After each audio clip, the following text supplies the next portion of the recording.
નમસ્કાર, આપ જોઈ રહ્યા છો નેશન પ્લસ ન્યૂઝ. હું છું આપની સાથે હિરલ પંડ્યા.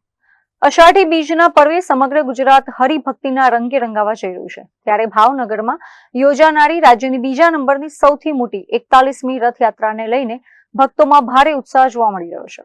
આ વર્ષની રથયાત્રા અનેક અવનવી વિશેષતાઓ અને ડિજિટલ હાઈટેક અભિગમ સાથે ભવ્યથી ભવ્ય બનવા જઈ રહી છે.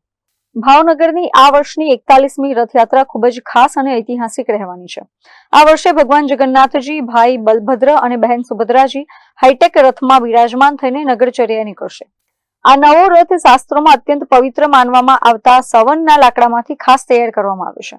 આ ઉપરાંત જે સિનિયર સિટીઝન ઉંમરના કારણે કે અસ્વસ્થતાના કારણે રસ્તા પર દર્શન કરવા આવી શકતા નથી, તેમના માટે સમિતિ દ્વારા વિશેષ લાઈવ દર્શનની ડિજિટલ વ્યવસ્થા પણ કરવામાં આવી છે, જેથી તેઓ ઘરે બેઠા પ્રભુના આશીર્વાદ મેળવી શકે. આ વર્ષે રથયાત્રામાં દેશભક્તિનો એક અનોખો સમન્વય જોવા મળશે. રથયાત્રાનું પ્રસ્થાન ઓપરેશન સિંદૂરની થીમ પર આધારિત રહેશે, જેમાં દેશની રક્ષા કરનારા માજી સૈનિકો દ્વારા ભગવાનને ગાર્ડ ઓફ ઓનર આપીને રથને આગળ ધપાવવામાં આવશે. પરંપરા મુજબ અષાઢ સુદ બીજના રોજ ભાવનગરની અંદર ભગવાન શ્રી જગન્નાથજીની રથયાત્રાનું આયોજન કરવામાં આવે છે. સ્વર્ગસ્થ ભીખુભાઈ ભટ્ટ પ્રેરિત અને શ્રી જગન્નાથજી રથયાત્રા મહોત્સવ સમિતિ ટ્રસ્ટ દ્વારા આ 41મી રથયાત્રા આગામી 16મી જુલાઈને ગુરુવારના રોજ ભાવનગરની અંદર નેક નામદાર મહારાજા શ્રી વિજયરાજસિંહજી અને યુવરાજ શ્રી જયવીરસિંહજીની પહિંદ વિધિના પછી પ્રસ્થાન થવાની છે. એ પહેલાં ભાવનગરના મુખ્ય આગેવાનો, સંતો, મહંતોની ઉપસ્થિતિમાં આ વિધિ કરીને રથયાત્રાને ગાર્ડ ઓફ ઓનર માજી સૈનિક સંગઠન દ્વારા આપવામાં આવશે અને રથયાત્રા પ્રસ્થાન થશે. આ રથયાત્રામાં દર વર્ષ કરતાં વધારે માહોલ દર્શનાર્થીઓનો થાય એવું અમને અત્યારથી જ દેખાઈ રહ્યું છે. જુલાઈ માસની અંદર રથયાત્રા આવી છે એટલે વરસાદ પણ થયો છે. લોકોમાં પણ ઉમંગ અને ઉત્સાહ છે.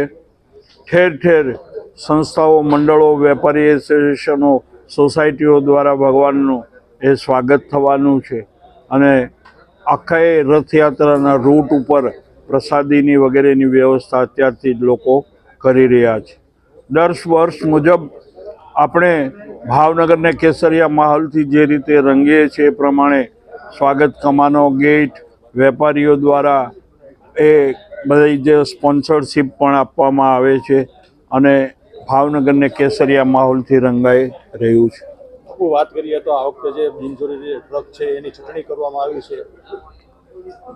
દર વર્ષે રથયાત્રાની અંદર જે ટ્રક અને એ બધા વાહનો જોડાતા, પરંતુ આજે જ્યારે રાષ્ટ્રની સમસ્યાઓ આવે છે ત્યારે અમે એમાં પણ ફેરફાર કરીએ છીએ. કોરોના સમયે પણ અમે સરકારની ગાઈડલાઈન મુજબ અમે કાર્ય કર્યું હતું. એક વર્ષ રથ ત્યાં રાખીને દર્શન કરાવ્યા હતા. બીજા વર્ષે જે રીતે સરકારે કીધું એ પ્રમાણે કર્ફ્યુની વચ્ચે રથયાત્રા સીમિત વાહનો સાથે અમે કાઢી હતી. આજે જ્યારે રાષ્ટ્રીય સમસ્યા છે કે વિશ્વના જે અંદર તેલ એટલે કે ઓઇલ, પેટ્રોલ, ડીઝલ અને ગેસની તંગી છે અને આપણા વડાપ્રધાનશ્રીએ પણ આપણને અપીલ કરી છે લોકોને કે ભાઈ મેક્સિમમ વાહનોનો ઉપયોગ કરો, જેથી કરીને ડીઝલ, પેટ્રોલની બચત થાય અને જે ડિમાન્ડ છે એને આપણે પહોંચી વળીએ, કોઈ રાષ્ટ્રની અંદર તંગી ન ઉપજે. એને પણ અમે સરકારને સહકાર આપવા માટે ઓછા વાહનોનો ઉપયોગ આ રથયાત્રામાં થાય એ માટે અમે પ્રયત્નો કર્યા છે. ગયા વખતે 82-83 વાહનો હતા, એને બદલે આ વખતે અમે છટણી કરી અને 60 ટ્રકો આ રથયાત્રામાં જોડનાર છીએ. દર વર્ષે બજરંગ દળ, વિશ્વ હિન્દુ પરિષદ, ગણેશ ક્રીડા મંડળ, દુર્ગા વાહિની, જિમ્નાસ્ટિક અને બધા પ્રયોગ અખાડાઓ હોય છે દાવપેચ સાથે. આ વખતે એક પંજાબી અખાડો પણ પંજાબથી આવે છે અને આ રથયાત્રામાં આકર્ષણ રહેશે. અત્રે ઉલ્લેખનીય છે કે પર્યાવરણ અને દેશમાં ઈંધણની સમસ્યાને ધ્યાને રાખીને રથયાત્રા સમિતિએ આ વખતે એક મોટો અને જવાબદારીપૂર્વક નિર્ણય લીધો છે. ગત વર્ષે રથયાત્રામાં 82 જેટલા વાહનો જોડાયા હતા, જેની સરખામણીએ આ વર્ષે માત્ર 60 વાહનોને જ મંજૂરી આપવામાં આવી છે. આ સાથે જ આ વર્ષે પ્રથમ વખત રથયાત્રામાં પંજાબી અખાડો ભાગ લેવા જઈ રહ્યો છે, જે નગરજનો માટે આકર્ષણનું મુખ્ય કેન્દ્ર બનશે. આ ઉપરાંત સ્વચ્છતાના આગ્રહી એવા ભાવનગરમાં રથયાત્રાના રૂટ પર સ્વચ્છતા જળવાઈ રહે તે માટે ભાવનગર મહાનગરપાલિકા ટીમ સાથે એબીવીપીની સ્ટુડન્ટ ફોર સેવાના યુવાનો ખભે ખભા મિલાવીને સેવાની ધૂણી ધખાવશે. Rajan Gohil, nation plus news, Bhavnagar. સમાચારોના સતત અપડેટ મેળવવા માટે અમારી નેશન પ્લસ ન્યૂઝની યુટ્યુબ ચેનલને સબસ્ક્રાઇબ કરો, બેલ આઇકન દબાવો અને જોડાયેલા રહો ફેસબુક, ઇન્સ્ટાગ્રામ અને ટ્વિટર પર.